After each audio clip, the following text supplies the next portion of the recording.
Hey everyone, Urban Fish Keeper here. I hope you're all doing well and have had a good week as we go into the weekend.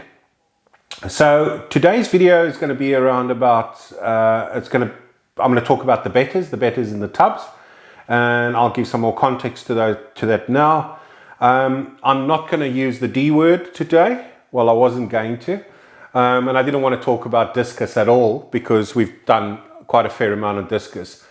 But I just want to say that the artificial rearing of the discus is going exceptionally well, and I'm really pleased with the results. The first batch is free in the 20 behind me, and the second batch is in the little Zeiss at the moment, and I'll probably release them as well. And yeah, we might as well have a look. Here's some footage of the baby discus.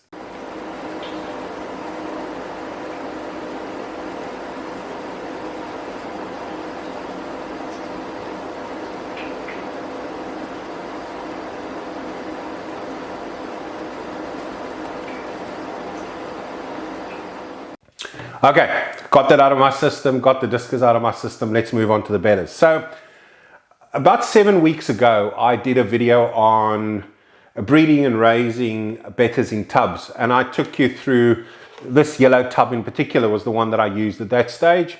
Gave the dimensions, mentioned how I'd bred in them. And at that stage, we were probably looking at about 8 weeks or so that they'd been in the tubs. I said I was going to leave them in there, and then we'll do a check on them at a later stage. Now I've left them in there for another, what's it been, about 7 weeks since that last video. And today I'm going to take them out of these tubs, and I'm actually going to move them into a 20 at the top because I think they've been in the tubs long enough. Now the one next to it, the green one, these guys are probably 2 weeks younger. I found that they seem to grow a lot slower, but we'll recap at the end. Once I've moved them, both these batches out into the 20, we'll have a look at them, and then I'll come back and we'll just talk about what I have or have not done. Just in summary, spawned in the container, the fry reared in the container, no water changes, no filtration. There's no oil film on the top. There is a major amount of gunk at the bottom of these containers. Brown gunk and decayed leaves and all the rest of it. But other than that, the fish still look really good. So what I'm going to do is let me just stop now. I'm going to catch them out of these two containers. You probably can't see them swimming in here. I have got some footage. Let me just show you that footage.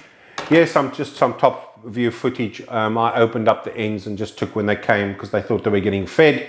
Some footage of the yellow and some footage of in the green container. All right, so what I'm going to do is let me stop it right there.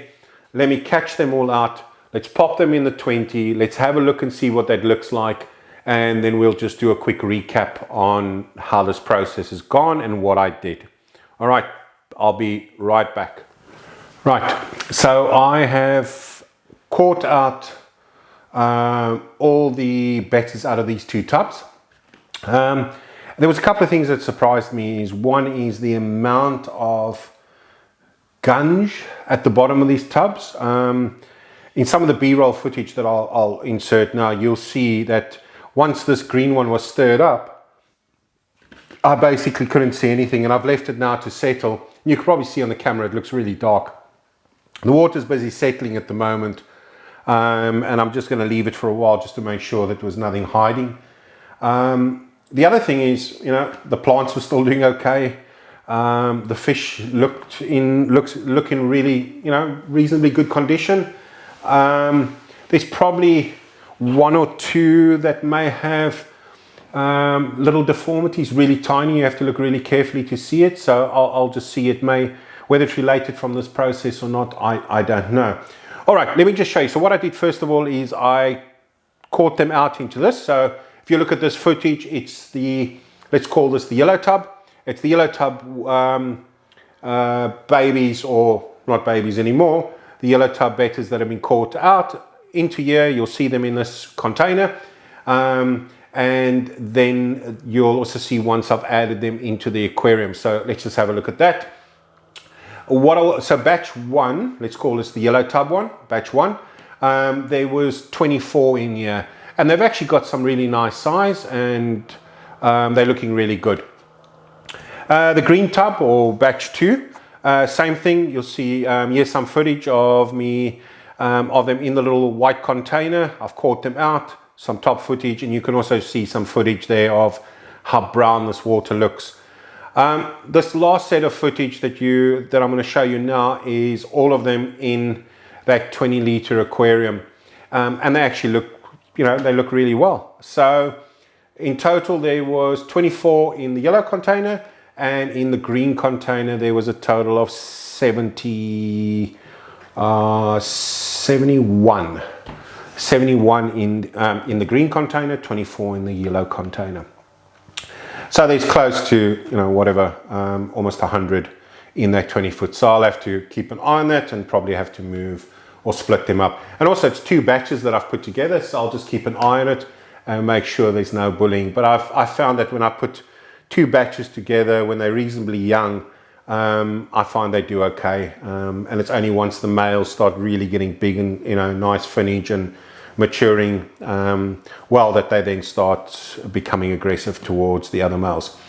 So again, just to recap, spawned in these containers. The fry were fed infusoria in here from the word go, then added in the micro worm and the brine shrimp, and then fed on that, the newly hatched brine shrimp. When they got to a certain size, I then started feeding frozen brine shrimp.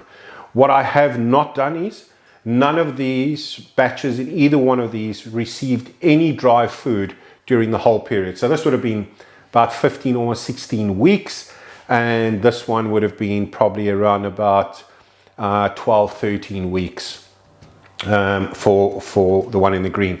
So no dry food at all, either frozen towards the end and live everything else in front. And you can go have a look at my previous videos where I talk about how I breed them in these tubs. No oil film across the top of the water, no protein film. The only thing I have noticed is that because what I had a tendency to do is when I was finished feeding all the other fry, whatever was left in the little brine shrimp fry that was left, I would pour it into these 2 for these guys. And there's actually quite a fair amount of eggshells floating on the top of this. A lot more than I would have expected to see. So that's something that I've learned there. Instead of pouring it off, rather just feed like I feed the others normally.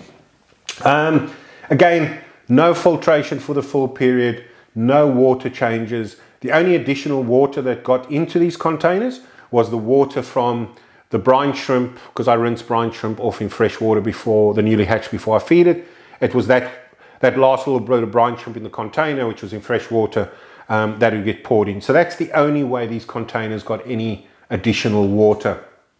And that's probably it, guys. Have a look at my previous videos and how I go through talking about breeding bettas, and then I talk about breeding them in the tubs.